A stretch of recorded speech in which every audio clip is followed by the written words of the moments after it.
काफ़ी सारे मुश्किलों के बाद एक ऐसा सिचुएशन आता है जब हमें लगता है कि हम कुछ कर सकते हैं, और उस सिचुएशन को अगर हमने अच्छे इंटेंशन के साथ नहीं देखा तो हम हमारे वो अच्छे सारे मौके खो देंगे जो एक्चुअली हमारे पास थे, एक्चुअली हमारे हाथों में थे।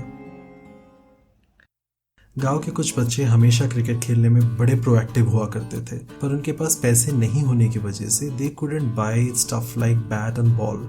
इसलिए वो क्या करते थे कि बैट और बॉल का जुगाड़ कहीं से कर लेते थे by cutting a branch of the tree, और उसे कहीं ना कहीं कार्व कर लेते थे, अपने हिसाब से कट कर लेते थे और बैट के एक फॉर्म में लेकर आ जाते थे, और उसी चीज़ के साथ वो बैट बॉल खेल लिया करते थे।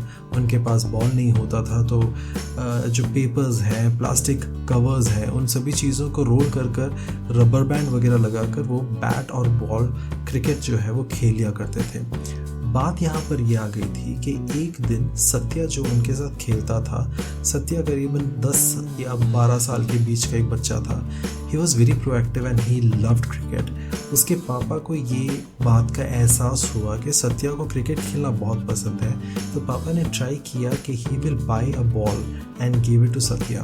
बॉल करीबन 25 रुपए का था, जो उसके पापा के लिए और सत्या के लिए एक बहुत बड़ा अमाउंट था।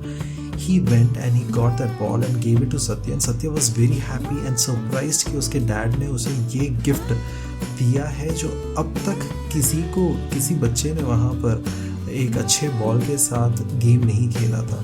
He was very active and in his head he had already imagined कि किस तरीके से वो ग्राउंड पे जाएगा और दिखाएगा सबको अपना वो जो नया बॉल उसके डैड ने उसे गिफ्ट किया है, and all will be playing with a good ball and they will have fun with it। एक नया एक्सपीरियंस होगा।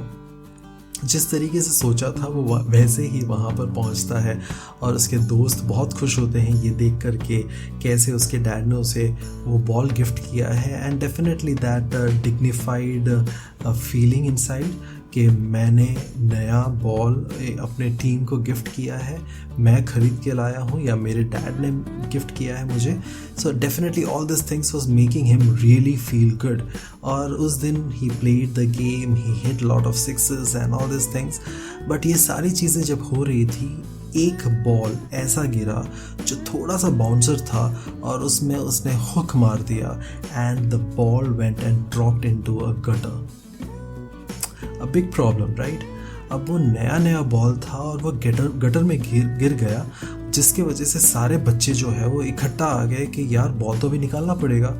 अब सत्या जो है वो पूरा कोशिश कर रहा था कि बॉल को किसी तरीके से निकाले, पर गटर में वो बॉल जो है फंस चुका था और वो मिट्टी में जाकर डूब चुका था। अब कुछ ऐसा सिचुएशन जहाँ पर वो नहीं निकाल सकते थे, और पानी जो है वो बहती जा रही थी, और बहने की वजह से कहीं ना कहीं अंदर ही अंदर से बॉल को निकालते वक्त वो घूम घूम कर एक ऐसे नाले में जाके फंस गई जो थोड़ा सा अंदर था।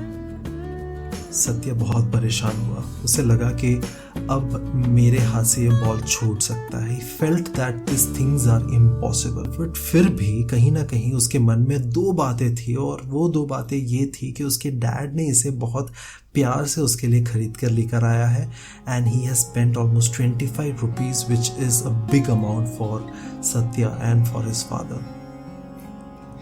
Well, Satya had to do it. It was very difficult. It was kind of impossible. But he got down into that gutter.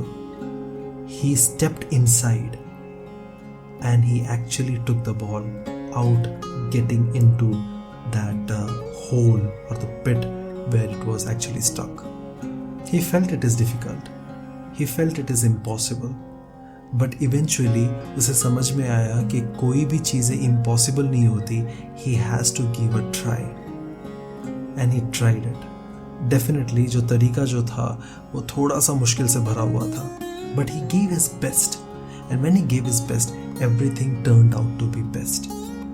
वो बॉल जो उसके लिए बहुत ज़्यादा अहमियत रखती थी वो उसके हाथ में थी। वो लेने के लिए टीम के और कोई मेंबर आए नहीं थे, because they didn't had any emotional affection towards it, but this बंदा हैड इट, जिसके वजह से ही just came down and he wanted to actually get that ball because it was a gift from his father. Many a times we feel things are impossible because there are gutter around, there are dirt around, there are people who will not be helping you, and you will be the only one responsible to get the work done. And that is so true, right? It happens in everyone's life. हम चाहकर भी उसमें से पीछे नहीं हट पाते, and we think like things are so impossible now that I cannot do it. But then we remember all the emotions attached to that work. काम पे जाना पसंद नहीं है, but then you think of your family. Then impossibles turn possible. कुछ चीज़ें करना अच्छा नहीं लगता है, but then you think the background story of those things and you feel like you need to do it. कुछ रिस्पॉन्सिबिलिटी हम emotions में आकर करते हैं, जो बहुत सारी चीज़ें इम्पॉसिबल लगती हैं हमें, हार्ड लगती है हमें, but we do it because we are like that. See, there can be impossible things, hard things, but if you want to do it, you will really do it. That is all up to you.